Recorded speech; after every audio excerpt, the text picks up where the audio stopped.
As the world spirals through crisis after crisis in 2025, one story is dominating the headlines. A hidden agreement made behind Vatican walls is now coming to light. Is this simply a diplomatic agreement between the Holy See and an atheist country? Or is there something more sinister going on? What does it mean for Christians around the world?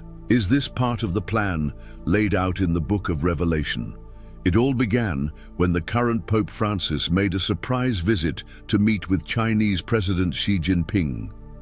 While no one expected much to come from the closed-door meeting, Vatican officials later confirmed that they had been in talks with Beijing for 7 years over a potential deal regarding the appointment of bishops. But the true implications of the deal were not made public at the time. Fast forward to 2023, and the Vatican has finally revealed the contents of the agreement. The deal gives China's communist government the power to choose 7 bishops within the next 2 decades, which means that the Chinese Communist Party will have direct influence over the Catholic Church in China. In exchange, the Vatican agrees not to accept any new applications for the priesthood from China and to keep the names of its chosen bishops secret until their official confirmation. But why would the Vatican agree to such a deal? According to Vatican officials, the agreement is necessary to protect the Church in China from persecution by the communist regime. By giving China's government a formal role in the Church, the Vatican hopes that the Church will be treated more fairly and that Christians will be allowed to worship more freely.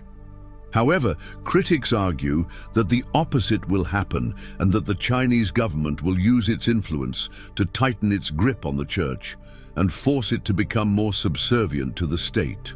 But what does this mean for Christians around the world? Is the Vatican selling out its flock to the highest bidder? Some argue that the Vatican has no choice but to protect its churches in China from persecution.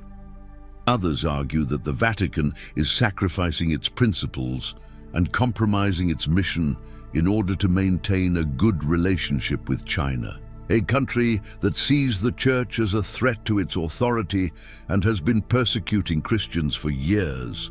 The timing of the deal is also suspicious.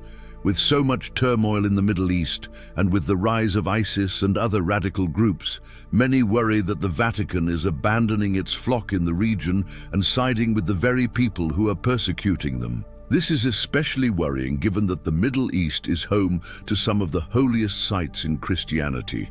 But perhaps the most disturbing aspect of the deal is the fact that it was kept secret for so long. The Vatican has been criticized for being secretive and not being transparent enough with its followers. Many Christians feel betrayed by the Vatican and question how they can trust them to protect their interests. But what does this mean for Bible prophecy?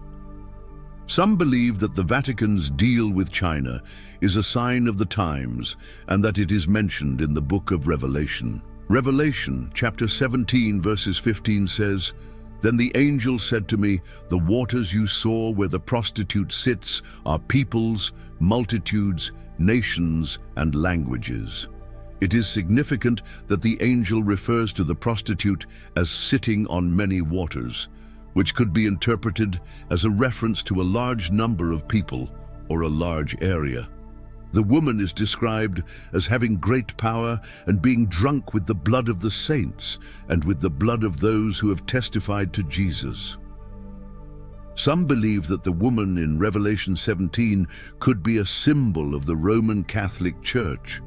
They argue that the Church has accumulated great power and wealth over the centuries and that it has been involved in the persecution of Christians.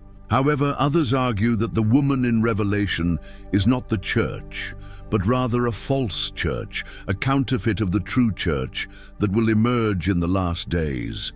They argue that this false church will be led by a false prophet who will deceive many people into following him. But what does Daniel say about all of this? Daniel chapter 7 verse 8. "I was considering the implications in my mind, and the 4 winds of heaven were stirred up. And I was about to speak, and someone said to me, 'Keep silent, and I will explain to you what these things mean.' Thus, The four great beasts are four kingdoms that will rise out of the sea. But most Bible scholars agree that the four beasts represent four empires. They are not literal animals, but symbolic representations of empires that will rule over God's people during the course of history. In this video, we've explored the possibility that the Vatican is fulfilling Bible prophecy by making deals with world leaders and uniting with other religious groups in order to prepare for the end times. We've seen that the Vatican has recently made a controversial deal with China's communist government that gives China's government the power to appoint bishops in China. We've also explored the symbolism of the woman in Revelation 17 and the four beasts in Daniel 7 and how they might relate to the Vatican's actions. But ultimately, it's up to each individual to decide what they believe. There is no doubt that the Vatican is a powerful institution with a lot of influence in the world. And there is no doubt that the Bible predicts that there will be a great falling away in the last days. However, whether or not you believe that the Vatican is fulfilling Bible prophecy is up to you. If you enjoyed this video, make sure to check out more videos on our channel. We discuss all things related to the end times, the second coming of Christ, and what the Bible has to say about current events. Make sure to subscribe so you don't miss any of our latest videos. Thanks for watching, and we'll see you in the next video.